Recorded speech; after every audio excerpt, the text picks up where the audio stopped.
Career बनाना, reporter, writer या फिर editor बनना, तो आज ही संपर्क करें RJ रमझाझर में। हमारा पता है सुर्रीघाट, बाईपास रोड, पड़ाव चौक, मुंगेली।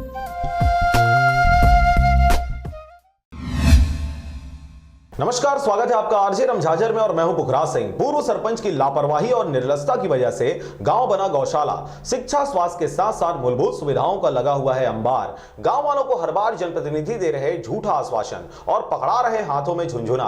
देखिए यह रिपोर्ट। जिला राजनांदगांव छुई खदान ब्लॉक के अंतर्गत आने वाले पैली मेटा वनांचल क्षेत्र के ग्राम पंचायत मुख्यालय सिंगारपुर में ग्रामवासियों ने अवगत कराया कि ग्राम में मूलभूत सुविधाओं का अभाव है। ग्राम की प्राथमिक शाला जर्जर हो चुकी है। बच्चों को तत्कालिक व्यवस्था के तहत राजीव गांधी शिक्षा मिशन के भवन जो कि अपर्याप्त है, वहां पर शाला लगाई जा रही है। पंचायत भवन की स्थिति काफी दयनीय है। भवन कब गिर जाए कहां नहीं जा सकता।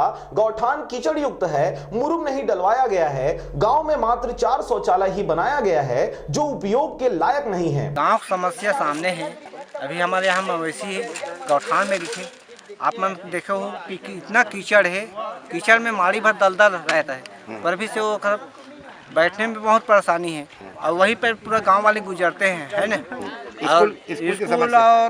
स्कूल अभी जर्जर है, यहाँ पुराना स्कूल है, वो कभी भी उधरने का डर है। चारों ओर पोंडा हो चुका है, उसको या गिरवाया जाए या नया मरम्मत कराए। 12,000 के शौचालय कतका मिले रिश्तोला नहीं मिले साहब। कौन बने से शौचालय ला? कौन ठेका दे रही सोई मन? कौन दे रही से ठेका? कौन दे रही से? सरपंच दे रही से। का नाम है सरपंच के? जाए शौचालय की स्थिति क्या है? शौचालय की स्थिति तो पूरा जर्जर भैया। पंचायत है और निरसिया बाई है, वो पूरा ठेका दे रही से। ठेका माध्यम से करवाई तो करवाई धुनी करवाई दादा, पैसा कमीशन के चक्कर में वो तो अभी अधूरा है। सामने देखो परमाराम यादव के शौचालय बने, देखो कौन स्थिति में, सामने रोड के किनारे बना है। गांव में कतेक शौचालय बने हैं? शौचालय है तो अभी को ठीक पूर्ण नहीं हुए हैं। अब कहीं ठीक लग पाता। गांव में पूर्व में जो महिला सरपंच थी वह ग्राम के विकास के लिए कोई कार्य नहीं की है, जिससे ग्रामवासी काफी आहत हैं। छुई खदान से पारसमणि भारती के साथ अजय साहू की रिपोर्ट, RJ रमझाझर।